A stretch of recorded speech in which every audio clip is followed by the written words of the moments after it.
How to view liked reels on Instagram.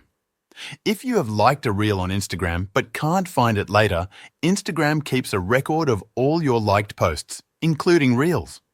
You can access them in a few simple steps. First, open the Instagram app and go to your profile by tapping the profile icon at the bottom right. Next, tap the three horizontal lines at the top right to open the menu. From here, select Your Activity.